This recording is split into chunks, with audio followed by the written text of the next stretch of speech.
Remainder of our time this morning, I'd love us to look more intently at Exodus 15, verses 22 to 27. So we left Exodus last year in verse 21, and we're just going to pick it up again in verse 22.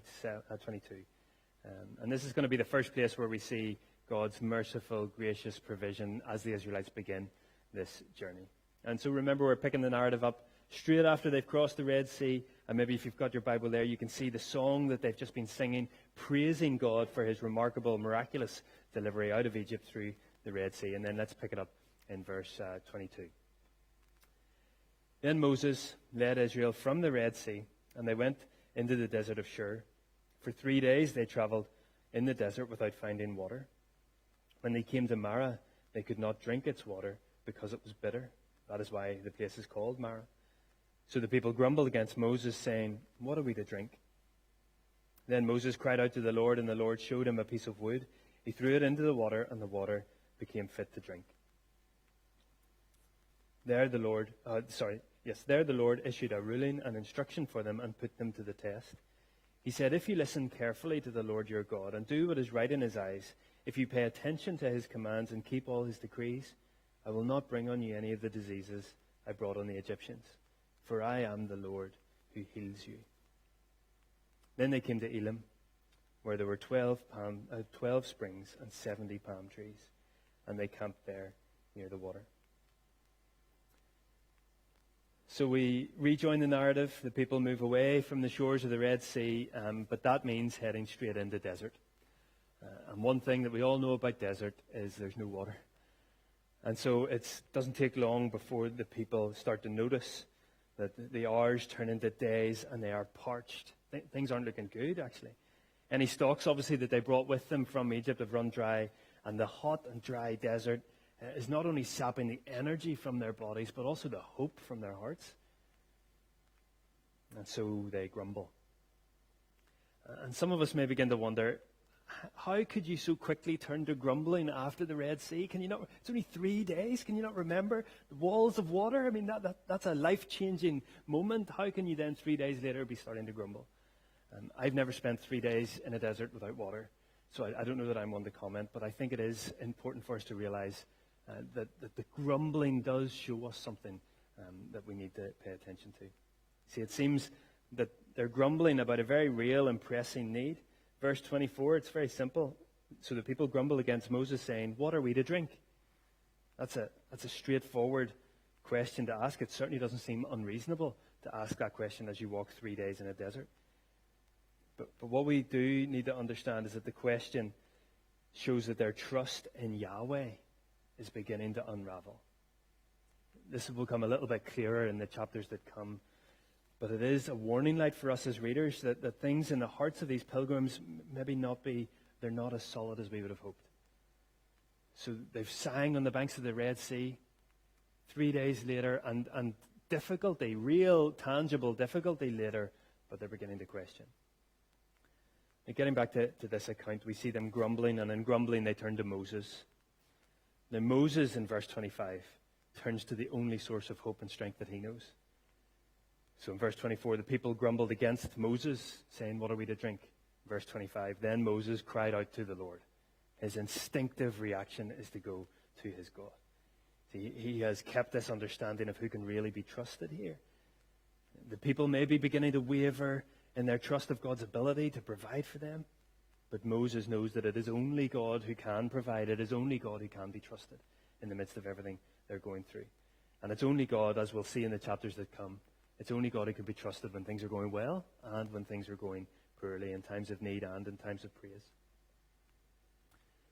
And as a result of Moses crying out to God, then we see this first tangible, physical example of God's merciful provision. God provides. And I find it incredible that there's no sense of questioning from God here. There's no sense of judgment. There's no wondering why the people could be asking. He simply provides. This time it's a piece of wood that turns the water at Marah from bitter to sweet. And next time they complain in chapter 16, it'll be God providing manna and quail to feed them. Then in chapter 17, it'll be military victory. Then it would be strong leadership in chapters 18. Then it would be the gracious law in 19 and 20. Then a place to worship him as the tabernacle details are given. God's gracious provision would go on and on and on. God's gracious provision is bountiful. And so, yes, these Israelite people have had 3 days of difficulty, but look at where they end up in verse 27.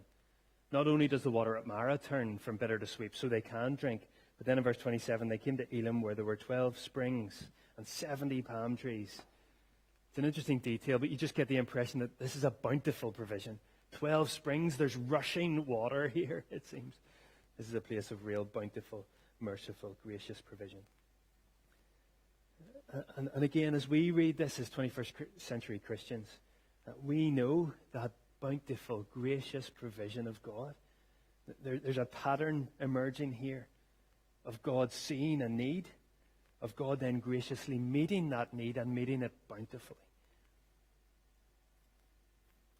Now, in between, in verse 26, we see God passing on a message through Moses. And let's read verse 26 again. If you listen, this is God speaking to Moses, if you listen carefully to the Lord your God and do what is right in his eyes, if you pay attention to his commands and keep all his decrees, I will not bring on you any of the diseases I brought on the Egyptians, for I am the Lord who heals you. And we might read that and almost read it as a kind of tit-for-tat exchange. You do this, I'll do that. But I'm not sure that that is the best way to read it. If we think about how that conversation started in verse 25, so the second half of verse 25, there the Lord issued a ruling and instruction for the people and put them to the test. Now, what does it mean to be put to the test in this way? Well, I think what God is doing here is what he often does when the Bible describes him as testing his people. It's more about helping them to grow in their trust of him. It's about proving their faith to him rather than earning the blessing as we might read it. So whenever you see the conditions that God puts, the supposed conditions on this, if you, God says, listen carefully to the Lord your God and do what is right, if you pay attention to his commands and keep all his decrees, essentially what God is saying is, do you trust me? If you listen carefully and then do it, if you pay attention and then keep those commands, if you listen and do, if you pay attention and keep, if you hear my words and trust them enough to put them into practice, God is calling his people to a greater level of trust. And that trust will lead them to action. So it's not just, yes, God, we believe, we listen. It's not just we've paid attention. It's that how we have listened and how we have paid attention will then impact the way we live. And God here is even showing himself to be worthy of that listening and worthy of that obedience. At the end of what he says is, for I am the Lord who heals you. Remember, Israel, I am the Lord who brought you out of Egypt. I've just carried you through the Red Sea. I've provided miraculously for your need. Trust me. And if you do, because my plans are always for my glory among you, then all you need to do is trust and obey. I am the Lord your God who heals you. And so we see this wondrous, merciful provision for God's people as they begin on their journey from the Red Sea to Sinai. We see the people having a deep need. We see God graciously providing for them in that need. And then we see that the overflow of a thankful heart in response to God's grace will be a transformed, obedient life. We see the people with the deep need. We see God graciously meeting that need. And then we see the overflow of a thankful and obedient life. God is preparing his people here. He's providing for them for the journey that they're on. He's showing himself to be gracious and generous. And he's already begun to display, even in this first scene, his travelling mercies for them as they move from the banks of the Red Sea towards the promised land eventually. And of course, as readers for us of this really good word, thousands of years after the event, we can read the glorious account of Exodus here, and it is so full of pointers for us towards Jesus, isn't it? It's so full of pointers to the greatest provision that could be given for our greatest need. God graciously provides for the greatest need that we have, and therefore we live an obedient, transformed life as a response of his grace. And that's what we see in the person of Jesus. That's the joy that we celebrate every time we gather for communion. It's the sacrifice that we reflect on. It's the motivation for our striving to want to know God more and live more faithfully for him. That we too have experienced this gracious, bountiful provision of a God who knows how to dish that out. You see, we can't ever forget that we were enemies of God. We were separated from him by our sin. That is our greatest need. More than thirst, more than hunger. Our greatest need was that we were separated from him. Yet in his grace, and because, as we'll read in a minute, because of his great love for us, he sent his Son, his perfect Son, as the atoning sacrifice for my sin and yours. The sacrifice that was paid once and for all, so that all who believe in him, who believe in the final and finished work of Jesus, that we might have the right to become children of God. Not because of anything we've done to earn that by our own merit, not by anything that in us that has made us deserving. No, but because of the gracious overflow of a gracious God. And that's the picture that we begin to see in Exodus. It's the picture we see at the cross. It's the picture many of us know and have experienced in our daily lives, and it's the picture that we're now going to reflect on as we come to communion. And as we come to the table, I just want to ask a couple of questions. Firstly, and most profoundly, do you know Jesus? Do you know his forgiveness for your sins through his death on the cross for you? Are you walking with him today? If not, would you consider laying your life down before him this morning? Would you consider confessing your sin before him, asking him for forgiveness? Would you give him the control of your life? Would you follow him with all of the ability that you have and the spirit that he will then indwell you with and empowers you to live for him? Will you become a child of his? And if you do know Jesus, and many of us do, I realize that, how do our lives then demonstrate the kind of dependence upon him that we've been talking about this morning? How are our lives transformed by the grace that we've received? Maybe a little bit like the Israelites here, we see that it's really a question of trust. Where are the areas in my life and my heart that I need to trust God more with? Those areas where I've sought to take back a little bit of control. That control that we long for, but that control that we need to give over. Maybe it's even those habits that used to keep us so focused on him that we've let slide. Maybe we need to reestablish some of those. Just as you look at your life, how does your life demonstrate that kind of dependence on him? We're going to turn to the table, and as we do, I'd like us to prepare ourselves. And I don't just mean get your bread ready, although that is part of it. But actually much more deeper than that, the examination that Paul instructs us to do when we come to share this meal. And let's use this wonderful opportunity again to confess those things that have been part of our lives, our words, our actions, our thoughts that we know. They're not of God, they're not for him. They displease him. Let's confess those things. It's for those things that Jesus has died. The penalty has already been paid. Let's confess and claim the forgiveness that's there. And then we want to recognize our crucified Savior. The one that we come before, the pure and holy and sinless Lamb who died in our place.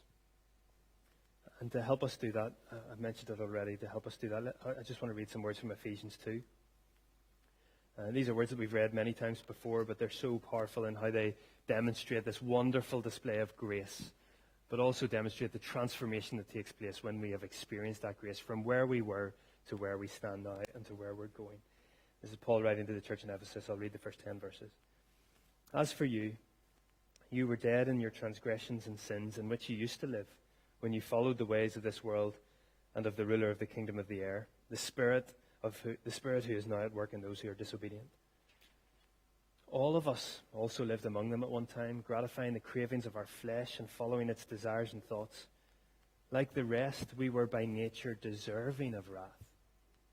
But because of his great love for us, God, who is rich in mercy, made us alive in Christ, even when we were dead in transgressions. It is by grace you have been saved. And God raised us up with Christ and seated us with him in the heavenly realms in Christ Jesus, in order that in the coming ages he might show the incomparable riches of his grace expressed in the kindness to us in Christ Jesus. For it is by grace you have been saved, through faith. And this is not of yourselves, it is the gift of God, not by works so that no one can boast. For we are God's handiwork, created in Christ Jesus to do good works, which God prepared in advance for us to do. We were by nature deserving of wrath, but because of his great love for us, God, who is rich in mercy, made us alive in Christ. And so we are now his handiwork to do the works that he's planned for us. And so I pray that you know that is your experience, that you know that wonderful transformation of God's grace. And then fueled by his Spirit, empowered by him, not as some kind of willpower or self-help thing, but actually empowered by him, you're now living your life obediently transformed for his glory. And we do all of that.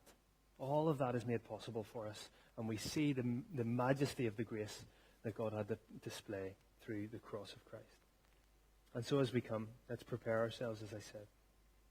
And then we'll share it together. If you do have bread with you, please do share that. I'll give thanks for the bread now. Share that whenever you feel ready to. And then the servers will come forward. I'll give thanks for the wine. Then the servers will come forward and distribute the wine among us.